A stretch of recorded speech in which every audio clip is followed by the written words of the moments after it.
राजस्थान की औरतें हर रात अपने बिस्तर में देसी घी लेकर क्यों सोती? आखिर वो रात को क्या करती हैं, रात जानकर आपके भी होश उड़ जाएंगे। तो नमस्कार दोस्तों, मेरा नाम पायल है और आज जो मैं कहानी बताने जा रही हूँ वह मेरे मेरे फ्रेंड की है। जब वह राजस्थान काम करने के लिए गया, उसके घर के हालात बहुत ही ज्यादा खराब थे, इसीलिए उन्हें किसी ने राजस्थान में नौकरी करने के लिए कहा। वे राजस्थान में नौकरी करने के लिए चले गए। राजस्थान में जाकर उनके लिए और भी मुश्किलें आ गई थीं और उन्हें वहां पर गए हुए अभी 6 महीने ही गुजरे हुए थे। इसलिए उसने कभी भी अपनी जिंदगी में कोई खुशियां भरने की कोशिश नहीं की थी और न ही किसी लड़की की तरफ नजर उठाकर देखा और न ही कभी उससे पहले नौकरी करने की कोशिश की थी। लेकिन जब यहाँ पर जाने के बाद उनके कुछ दिन गुजरे तो जैसे उसकी जिंदगी में एक बाहर सी आ गई थी। एक दिन वह मुझसे मिलने आया था तो उसने मुझे अपनी कहानी बताई थी, जो कि मैं आपको आज बताने जा रही हूँ। तो उसने बताया कि अब एक राजस्थानी लड़की ने मुझे पसंद कर लिया था। वह उम्र में मुझसे बहुत छोटी थी, खूबसूरत जवान थी। उसने मुझसे कहा कि वह मुझसे शादी करना चाहती है। मैं जहाँ पर नौकरी करता था वह भी वहीं पर मेरे साथ नौकरी करती थी। मैं राजस्थान की एक फैक्ट्री में प्रोटेक्शन डिपार्टमेंट में काम करता था और वो भी वहीं पर मेरे साथ काम करती थी। उसने मुझसे कहा कि वो मेरे साथ शादी करना चाहती है और मुझे पसंद करती है। ये बात सुनते ही मेरी तो खुशी का ठिकाना ही नहीं रहा था। मुझे ऐसा लगा कि मेरा दिल धड़कन ही भूल गया।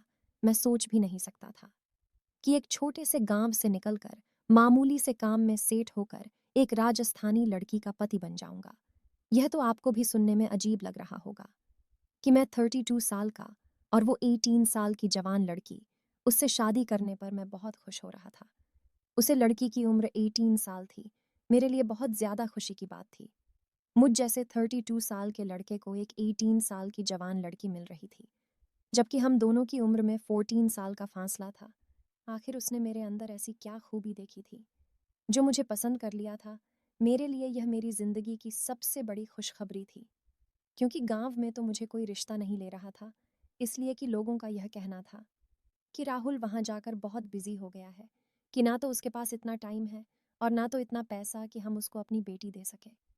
अब तो और उसकी उम्र ज्यादा हो चुकी है और फिर ऐसे में इतनी कम उम्र की लड़की मिल जाना बहुत बड़ी बात होती है।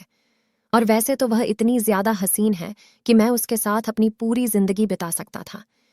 यह बात मैंने अपने माता पिता को बताई तो पहले वो खुश हो गए और खुशी से फूले नहीं समा रहे थे, मगर फिर मेरी माँ की आंखों में आंसू छलकने लगे। मैंने कॉल पर अपनी माँ से पूछा कि क्या हुआ है माँ। माँ ने कहा कि राहुल बेटा, क्या तुम्हें लगता है कि वह राजस्थानी लड़की तुम्हें हमारे पास आने देगी? बिल्कुल भी ऐसा नहीं होगा। अब तो बस तुम राजस्थान के ही रहकर हो गए हो। खुशी तो बहुत है बेटा कि तुम्हें इतनी कम उम्र की लड़की मिल रही है और यकीनन वो गांव की लड़कियों से ज्यादा खूबसूरत होगी, तुम्हारा ख्याल भी रखेगी, क्योंकि तुम उम्र में उससे बहुत बड़े हो और उसने तुम्हें अपनी मर्जी से पसंद किया है। लेकिन परेशानी यह है कि तुम हमें तो भूल ही जाओगे।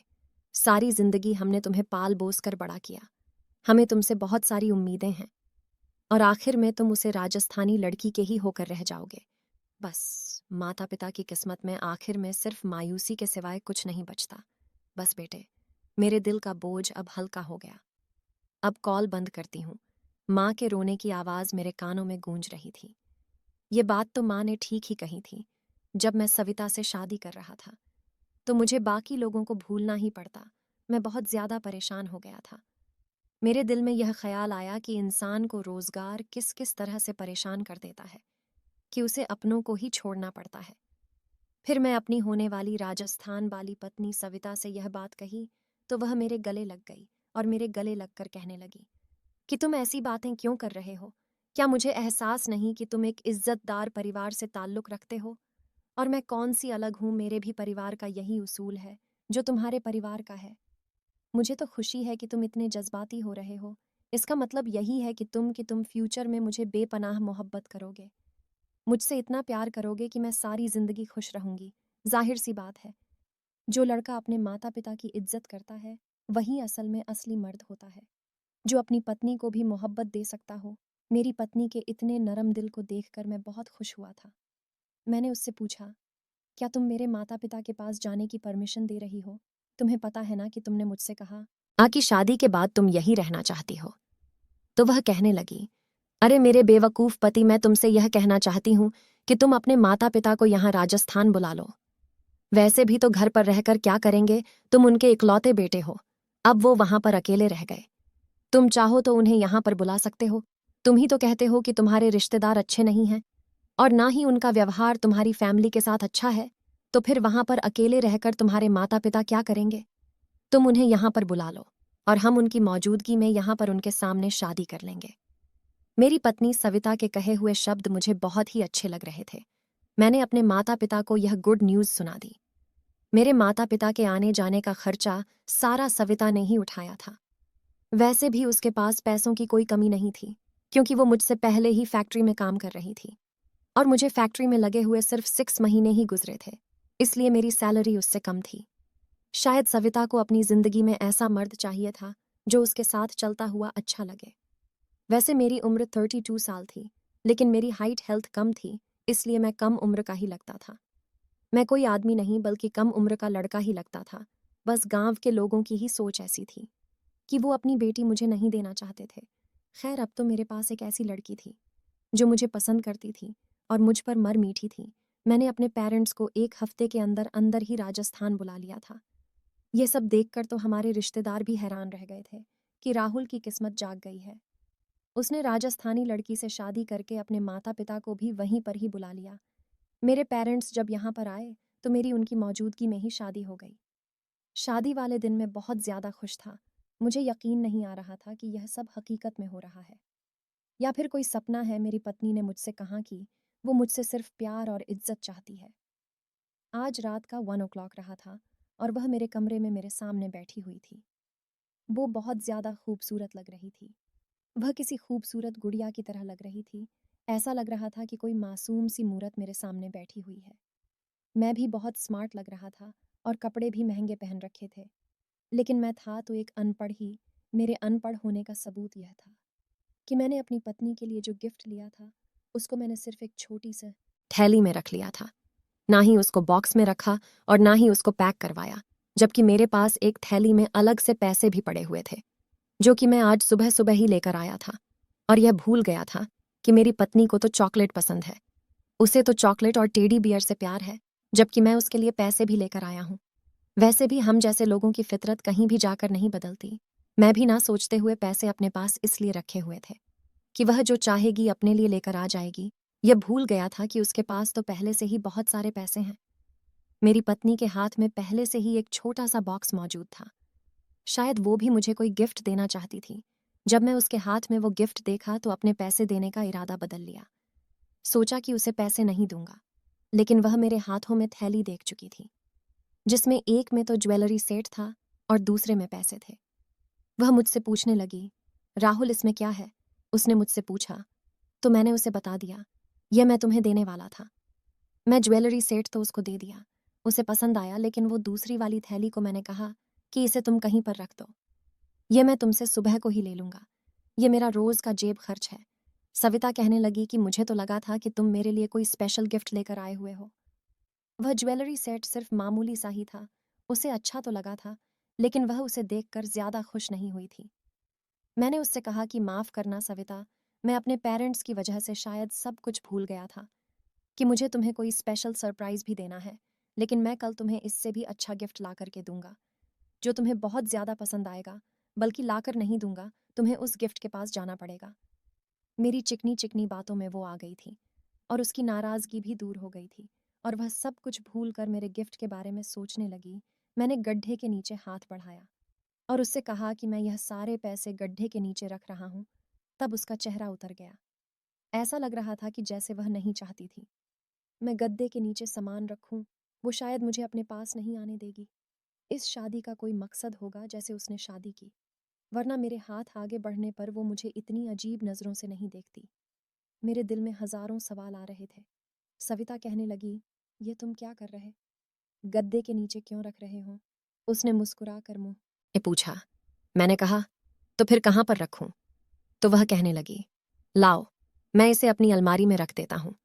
उसने मुस्कुराकर जवाब दिया और उसने अपनी अलमारी को खोलकर उसमें रख दिया। मैं कब सो गया मुझे पता ही नहीं चला। सच पूछो तो मुझे याद ही नहीं कि मैं कब सो गया। जब मैं सुबह उठा तो मेरी पत्नी मेरे सामने बैठी हुई थी।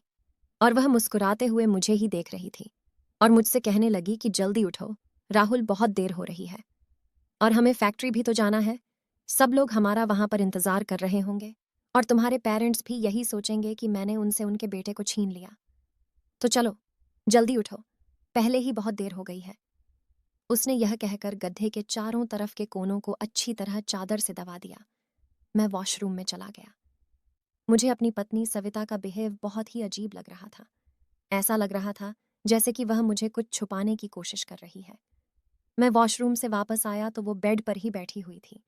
जैसे ही मेरी नज़र उस पर पड़ी तो वह चौंक कर बैठ पर लंबी लंबी लेट गई। ऐसा लग रहा था कि वह अपनी चोरी पकड़े जाने के डर से मुझसे कुछ छुपा रही है। मैंने उससे पूछा भी कि सविता क्या है इन गधों के नीचे। तो सविता कहने लगी, गद्दों के नीचे तो कुछ भी नहीं है। मैं आपसे क्या छुपाऊंगी? मैं क्या इसके नीचे कोई गलत चीज़ रखूंगी? या फिर मेरे पास कोई खजाना है जो मैं गद्दों के नीचे दबा के रखूंगी? जैसे ही मैं पीछे मुड़ा और तैयार होने लगा तो अचानक ही वो खड़ी हो गई और उसने जल्दी से गड्ढे के नीचे से कुछ निकला और फौरन उसने अलमारी के अंदर रखकर अलमारी में ताला लगा दिया।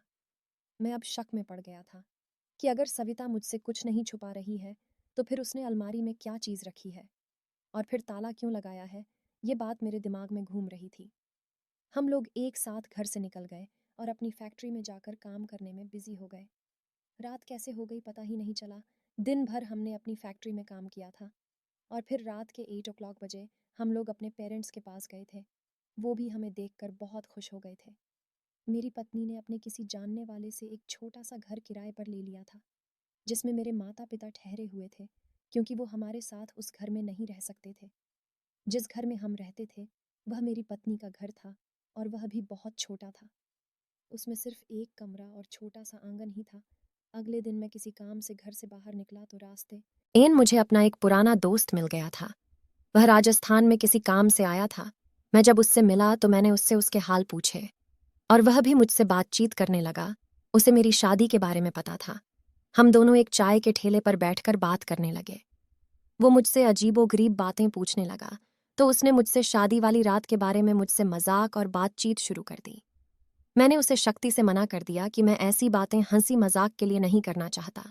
मैं और मेरी पत्नी दो शरीर एक आत्मा है और हम एक दूसरे की इज्जत करते हैं। वो कहने लगा, तुम तो बड़े ही बदल गए हो, ये राजस्थान की लड़की है, होशियार रहना। मैं उसकी बात सुनकर चौकन्ना हो गया। मैंने उससे कहा कि क्या मतलब है, तुम्हारा किस चीज़ से होशियार रहूं? उसने कहा, बस ऐसे ही बता रहा हूं, किसी भी चीज़ से होशियार रहना। उसकी बात सुनकर मैंने गद्दे वाली वो बात अपने दोस्त को बता दी, क्योंकि मैं यह बात तो नहीं छुपा सकता था। इसमें ऐसी भी कोई शर्म वाली बात नहीं थी जो मुझे यह बात उसे बताने से रोक थी। मेरी यह बात सुनकर मेरा दोस्त अचानक ही उछल पड़ा और कहने लगा, तुम ठीक कह रहे हो, तुम्हारी पत्नी ज़रूर गड्ढे के नीचे कुछ रखनी होगी और फिर गड्ढे को भी तुम्हें हटाने से मना करती होगी।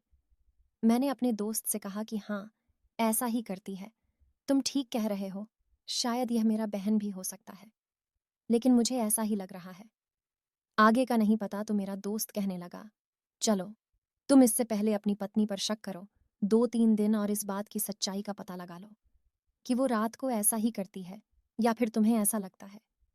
मैंने उससे कहा कि चलो ठीक है, मैं किसी दिन गद्दा ही उठाकर देखूंगा कि आखिर वह उसके नीचे क्या रखती है। और वह रात को सोने से पहले बड़ी अजीब सी हरकतें करती हैं। मैंने अपने दोस्त को बताया। उसने कहा कि ठीक है, उसको तुम 2-3 दिन और आजमा के देख लो, उसके बाद तुम किसी नतीजे पर पहुंच सकते हो। रात हुई तो मुझे और किसी चीज़ से ज़्यादा इंटरेस्ट सविता के उसे बिहेव में था कि वो गद्दे के नीचे क्या रखती है। फिर वही हुआ, रात हुई तो सविता का बिहेव अजीब सा हो गया। बाकी सारी बातें तो वो मेरी मानती ही थी, किसी चीज़ पर उसे कोई एतराज़ नहीं था, लेकिन गद्दे के साथ वही राज रख रही थी। गद्दा तो वैसे चादर से दबा रही थी जैसे उसके नीचे कोई खजाना हो, और वह अपनी साइड वाले गद्दे के नीचे ऐसा करती थी।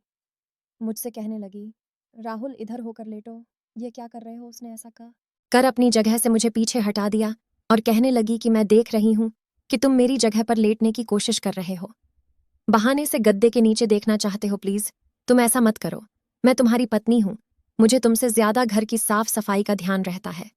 इस साइड का बिस्तर बिल्कुल ठीक है। वो फिर मेरे तकिए पर मेरे पास आकर लेट गई और मेरी बाजू पर अपना कर रख लिया। मैं मजबूर था, शुरू शुरू मैं इंसान इतना कंफर्टेबल तो नहीं होता कि एक दूसरे से हर बात कर सके। मैं भी खामोश हो गया और इसी तरह वो मेरी बाजू पर सर रखकर सो गई और मैं भी सो गया। मैं उठा तो मुझे फिर याद नहीं था कि रात क्या हुआ, मेरी पत्नी ने किस तरह से सामान गद्दे के नीचे से निकला और अलमारी में रख दिया और अलमारी को ताला लगा दिया। अब तो यह बात कन्फर्म हो चुकी थी कि वह गद्दे के नीचे जरूर कुछ रखती है और रखकर फिर मुझसे छुपाती भी है। अगले दिन मैंने अपने दोस्त को फैक्ट्री के बाहर बुला लिया और मैंने अपने दोस्त को यह बात बता दी तो उसने कहा, जरूर तुम्हारी पत्नी का कोई ना कोई मकसद होगा। अब तुम्हें उसकी सच्चाई का पता लगाना ही होगा कि वो गद्दे के नीचे क्या रखती है और क्यों रखती है, और उसकी वजह तुम्हें ही पता लगाना चाहिए। देखो, पहले तो मुझे भी शक हो गया था कि एक लड़की जिसके पास भगवान का दिया हुआ सब कुछ है, वो तुमसे क्यों शादी कर रही है, और फिर इतनी कम उम्र की लड़की, वो किसी और लड़के से भी तो शादी कर सकती थी। जरा सोचो तो सही कि तो मैं ऐसी कौन सी खास चीज थी, कहीं वो कुछ और तो करने नहीं जा रही है। मेरे दोस्त की बातें मुझे डरा रही थीं। मैंने उससे कहा कि तुम्हारा क्या मतलब है कि वो क्या करेगी, मेरे साथ तुम ऐसा क्यों कह रहे हो।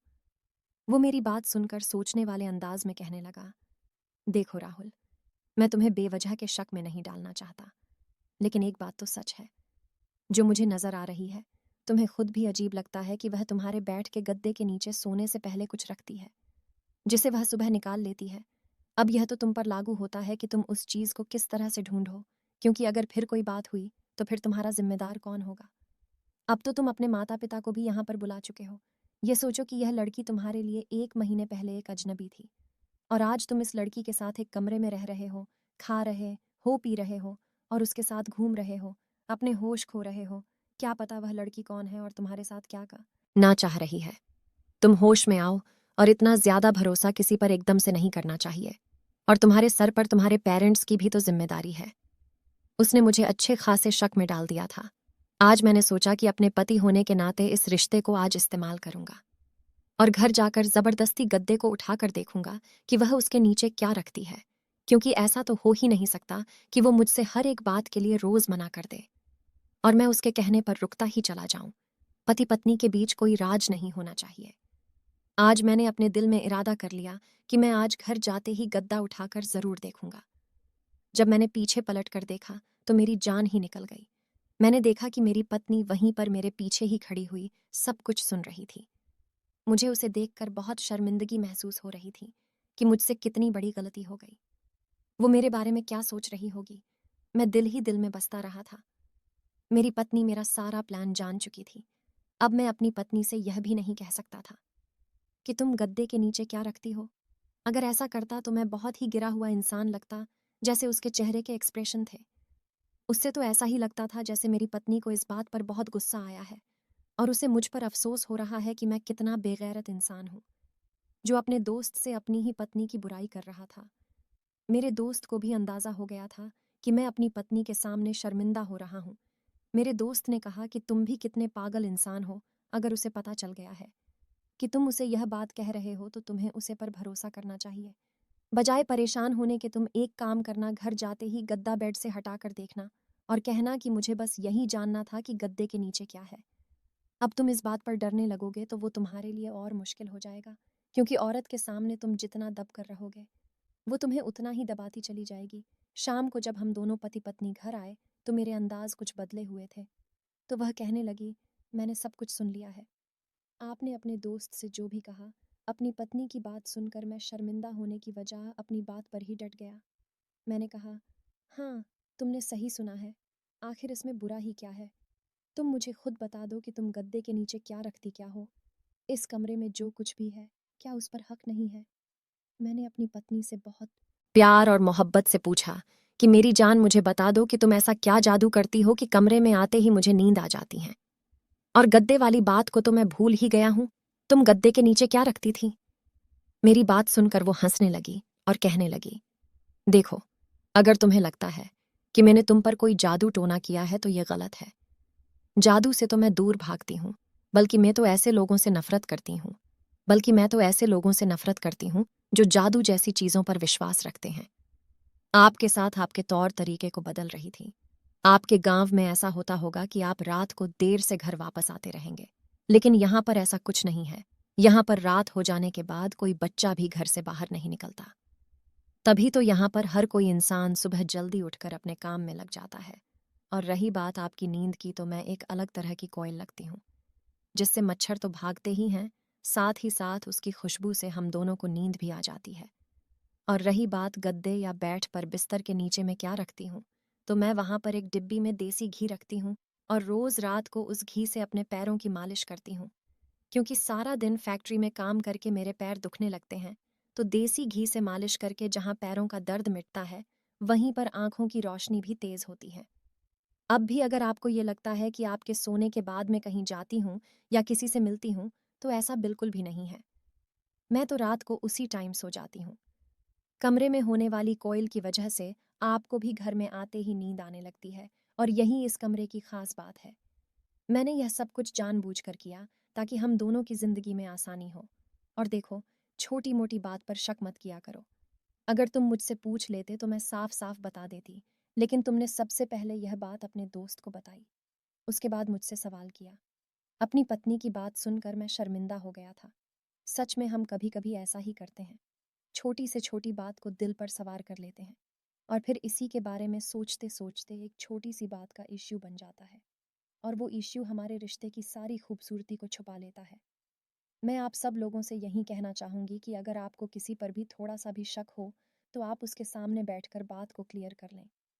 कभी कभी अपनी पत्नी पर या अपने पति पर शक ना किया करें, आपकी हंसती मुस्कुराती जिंदगी तबाह बर्बाद हो जाएगी। शक ऐसी चीज है जो लोगों के घर क्या सारी जिंदगी को उजाड़ देता है।